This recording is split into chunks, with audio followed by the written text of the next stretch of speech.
as part of our trip to Peru in the summer of 2008, we went to the city of Puno, which is on the shores of Lake Titicaca.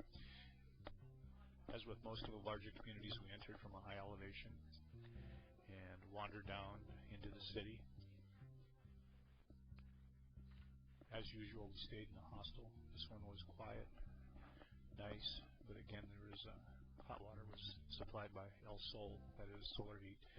So afternoon showers worked a lot better than trying to catch anything in the morning. I think we were there 2 nights, maybe one night on the first side, and 2 nights on the first side, and 1 night when we came back through.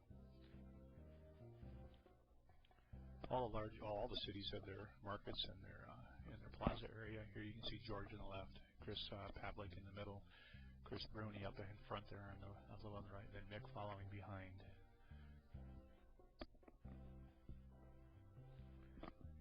This is a typical tricycle taxi that they had in Puno. We saw more of these in Puno than any of the other communities, but they were, plus everybody had one. Some places had motorized ones, but there's a fella in this one that's pedaling around here.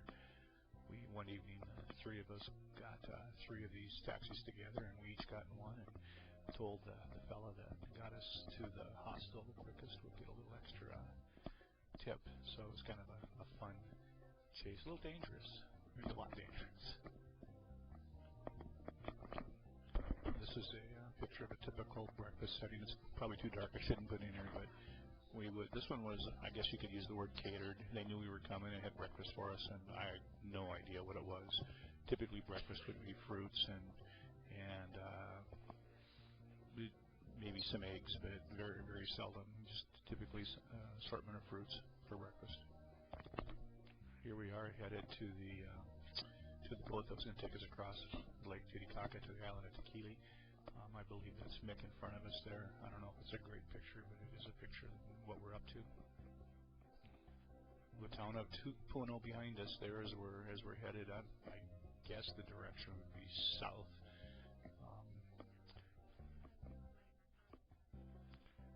Chris Pavlik, as you can see in his face, he's not doing real well, and I think he had a pretty miserable time on the island we're headed towards here.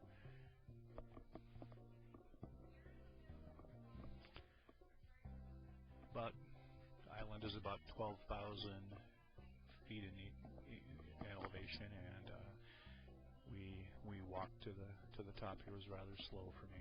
I did all right with everything, but it was a slow, tiring walk to the top of this guy. A typical home area here, mud brick. See the metal roof. Also can barely see a solar panel set, but it did have a little bit of electricity. I would say no hot water, but the electricity they had was generated by solar power, and they had batteries and stuff to store it. We had one light we could turn on in the evenings in our room that George Coyne and I were in. But this is a typical exterior. I don't know if I have any pictures of the interior here or not. There's the playground area.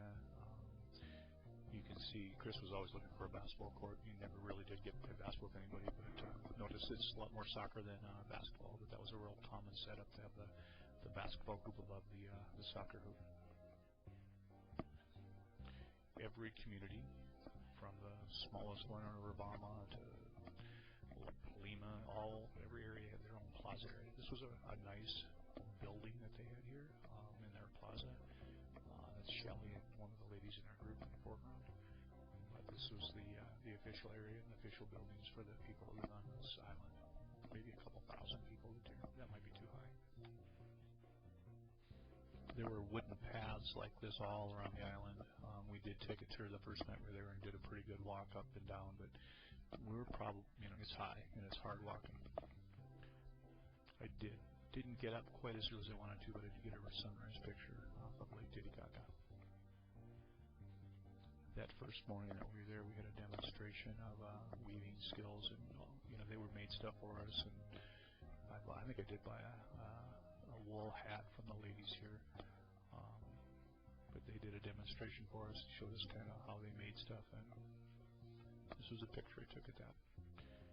In the coming pictures, you'll see a little more of the dress, but this is a young single fella, probably 14, 15, maybe 16 years old, and his hat, all the hats would identify whether they were single or not, and married or not. so maybe you can spot that in the coming up pictures. But when we were there was a celebration going on, and you can see the traditional dresses and stuff. And ladies, a couple of ladies from our group are in front of me here, and they were invited to join them in the dancing. Off on one side of it was the elders of the community, and that's what this picture is. On the far side of the plaza was some noticed the plastic chairs, and one of the few things that we noticed that were certainly purchased someplace else. This is a picture of yours truly, Shelley, and then one of the local leaders. I don't remember anything special about him, but I think he was tied to the family that we were staying with. One of the things that we took part in was kind of a christening, a baptism, an entering school, a ceremony that we went through with this young girl here, and it was kind of a passage type of ceremony that she was going through. This is simply a picture of us leaving Puno, or leaving the island of Tequila. The area we're entering now is an area of reed islands. These areas here, the people are living totally on an island of reeds. It's kind of amazing that it's very much a tourist area. They make much of their living off tourists and fishing, and this is subsistence living off of fishing and tourists. That's a lookout. They would send signals from there and communicate with other areas out of that lookout. And it's a boat we traveled in, parked next to one of the islands, the Reed Islands. The people ended up on these Reed Islands as they left the conquistadors, and they ended up trying to find safety. And in order to find safety, a group of people ended up living on these Reed Islands, and it became quite a community. I don't know how big it is, but it is a part of Lake Titicaca, and people live out there, and they live on the island, live on the Reed Island. This is George and I think Connor wrestling on the boat that we traveled in on the lake there. So just a little picture of what was going on inside there. This is the restaurant on that evening when we got back. Before we get up the next morning and head back to Urubamba, where we're to next. But you can see George and Shelley and Chris Padlick's there on the left, and in the red t-shirt is Connor, I think. I'll let you guess what that is. It was found in the soup that we had, and I'll tell you in the next slide. So this is your meat celly here. That item in the previous slide was the chicken foot that was cooked in someone's soup. I'm not sure who had it, but many people did not finish their soup after that particular object was found.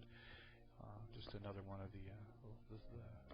nobody starved, but we all had different issues with food as we traveled in Peru that summer. So that ends the slideshow of traveling on Lake Titicaca and in the city of Puno during the summer of 2008.